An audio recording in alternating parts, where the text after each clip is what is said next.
دیکھیے 3 پرابلمز ایسے ہیں انسانی تمدن کے جن کا کوئی حل انسان نہیں کر سکتا۔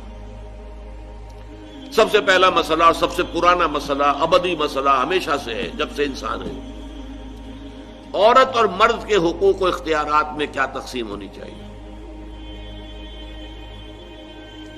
آپ کو معلوم ہے افراط و تفریط، یا تو عورت کو ملکیت بنا دیا گیا، جیسے بھیڑ بکری جو ہے آپ کے کھوٹے سے باندھ رکھی ہے، ایسے ایک عورت بھی باندھی ہوئی ہے، وہ آپ کی ملکیت ہے، اس کے کوئی حقوق نہیں ہے، اس کا کوئی لیگل سٹیٹس نہیں، اس کا کوئی تشخص نہیں، کوئی ہے ہی نہیں۔ یا وہ انتہا ہوگی اور یا وہ انتہا ہے جو آج آ گئی ہے، بالکل مرد کے شانہ بشانہ، ساری تخلیقی مصلحتوں کو چھوڑا، ساری جو بھی انسان کی جو انیٹومیکل جو بھی ڈفرنسز ہیں ان کو چھوڑا، جو سائیکولوجیکل فرق ہے ان کی تخلیق میں، اس کو ایک جیسے برابر، قطعاً نہیں۔ ان دونوں کے درمیان کیا توازن ہے؟ یا وہ لونڈی بن گئی، بھیڑ بکری کی طرح کی ملکیت بن گئی، اس کا کوئی حق نہیں، اس کا کوئی لیگل سٹیٹس نہیں، اس کے والدین نے جہاں چاہا شادی کر دی، اس کی مرضی پوچھنے کا کوئی سوال ہی نہیں، جس کے چاہا حوالے کر دیا۔ وہ آج جو چل رہی ہے ونی کی رسم، وہ عورت کا کیا اختیار اس کے اندر، اس بچیوں کا کیا اختیار ہے؟ وہ 1.5 سال کی ایک بچی بھی دے دی گئی ہے، انا للہ و انا الیہ راجعون، جو چاہے کرے۔ یہ تو ایک انتہا ہے۔ دوسری انتہا بالکل برابر، نتیجہ کیا نکلا ہے؟ بالکل برابر میں خاندانی نظام برباد ہو گیا، اس لیے کہ ایک ادارے کے 2 سربراہ برابر اختیار والے نہیں ہو سکتے۔ کسی محکمے کے 2 ڈائریکٹر ہو سکتے ہیں، کسی فرم کے مینیجنگ ڈائریکٹر 2 ہو سکتے ہیں، ڈائریکٹر 10 بنا لیں آپ، مینیجنگ ڈائریکٹر 1 ہوگا۔ کسی فرم کا چیئرمین 1 ہوگا، 2 نہیں ہو سکتے کسی بھی ادارے کے۔ اگر 2 بنا دیں گے فساد ہوگا، جھگڑا ہوگا، ان دونوں کے درمیان رسا کشی ہوگی۔ یہی تو ہمارا سب سے بڑا مسئلہ بنا ہوا ہے۔ پاکستان کا مسئلہ کیا ہے؟ ہم نے پارلیمانی نظام اختیار کیا ہوا ہے، انتہائی بیہودہ نظام، غیر منطقی نظام۔ آپ نے 2 بڑی بڑی سیٹس کریٹ کر دی، ایک ہیڈ آف دی اسٹیٹ ہے، ایک ہیڈ آف دی گورنمنٹ ہے۔ اب ان دونوں کے درمیان حقوق اور فرائض اور اختیارات کا کیا تقسیم ہوگی؟ ہو ہی نہیں سکتی۔ یا سارا کچھ صدر کے پاس جائے گا اور وزیر اعظم جو ہے وہ جونیجو کی مانند وزیر اعظم بن جائے گا، یا سارا کچھ وزیر اعظم کے ہاتھ میں ہوگا اور صدر جو ہے چودھری فضل الہی بن جائے گا، کہ جس کو وہاں ان کی دیواروں پر لکھا گیا تھا رہا کرو انہیں، چودھری فضل الہی کو رہا کرو، یہی ہوگا۔ تو ایک گھر کے 2 جو ہیں 2 سربراہ دیں، خاندانی ادارہ تباہ ہو چکا ہے۔ اور جیسے کہ یہ آپ کو کہاوت ہے کہ جس بلی کی دم کٹ جائے وہ چاہتی ہے کہ تمام بلیوں کی دمیں کٹ جائیں۔ یورپ میں، امریکہ میں برباد ہو گیا خاندانی ادارہ، آج وہ تلے ہوئے ہیں کہ مشرق میں اور خاص طور پر مسلمان ممالک میں ابھی اگر کچھ انٹیکٹ ہے یہ خاندانی ادارہ، کچھ خاندانی اقدار ہیں جو برقرار ہیں، کچھ والدین کی عزت اور عظمت اور کچھ ان کا احترام اور ادب اور خدمت کا مادہ ہے جو برقرار ہے۔ چاہتے ہیں کہ ختم ہو جائے، تباہ و برباد ہو جائے۔ والدین بوڑھے ہو گئے تو پھینکو ان کو اولڈ ایج ہاؤسز کے اندر، اولڈ ہاؤسز میں، گھر میں کائے کو رکھنا ہے؟ نوجوان جوڑا ہے، اس کے خامخواہ ان کی خواہشات اور ان کے معمولات میں بیچ میں آڑے آنا۔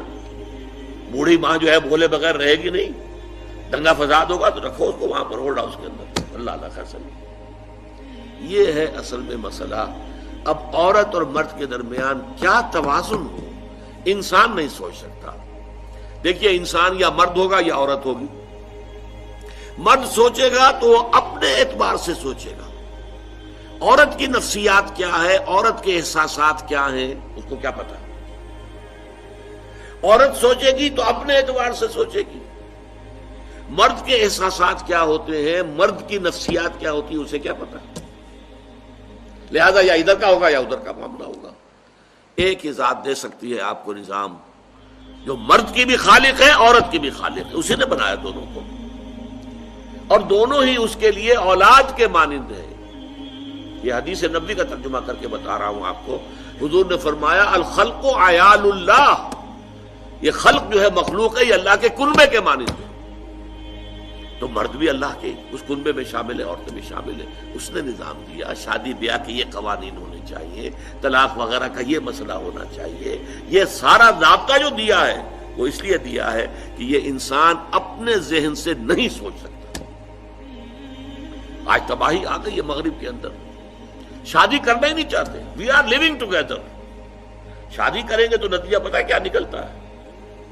آپ نے اپنی بیوی کو طلاق دی، سب سے پہلے تو یہ کہ آدھی پوری آپ کی جو ملکیت ہے اس کا آدھا حصہ دے دیجیے اسے.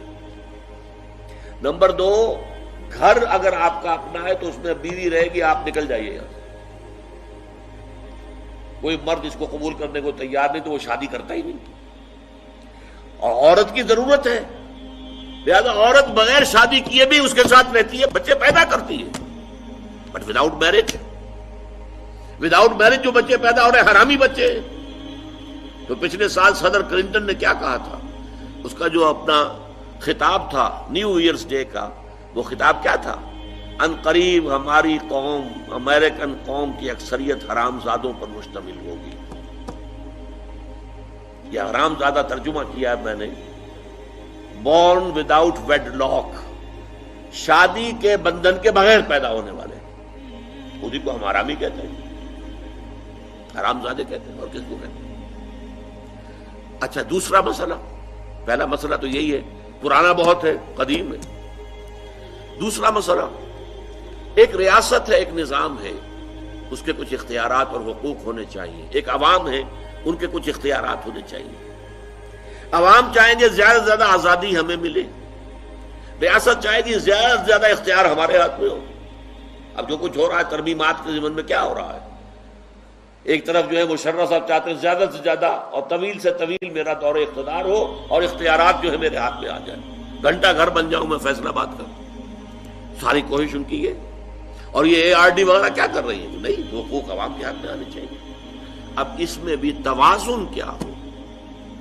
یا ٹوٹلیٹیرین سٹیٹ وجود میں آ جاتی ہے جو رشیا میں تھی، USSR میں تھی، عوام کے کوئی حقوق نہیں، no freedom of speech, no freedom of association. نہ تم اپنے خیالات کا اظہار کر سکتے ہو، نہ تم کو جماعت بنا سکتے ہو. یہ نظام تھا. کام کرو، ویجز لو، بس اللہ اللہ خیر اللہ. حیوانوں کی طرح پر کہ صرف راتب دے دیا جائے گا، باقی تمہیں کوئی تمہاری ایکسپریشن، کوئی اپنے خیالات کا اظہار، کوئی فریڈم آف ایسوسیشن نہیں. امریکہ دوسری انتہا پر، مادر پدر آزاد. 2 مرد شادی کرنا چاہتے کر لیں، ایک مرد بیوی ہو جائے گا اور ایک مرد شوہر ہو جائے گا. لیگلی قانون کے نزدیک ریکگنائزڈ ہوگا. ایک آزادی کی وہ انتہا. گیز، ہومو سیکشولز، وہ وہاں جلوس نکالتے ہیں، بڑے ٹھاٹ سے نعرے لگاتے ہوئے گزرتے ہیں. وہ ہنستے ہیں، ہم لوگوں پر ہنستے ہیں کہ پاگل لوگ ہیں جو اس کو ہومو سیکشولیٹی کو بری شے سمجھتے ہیں.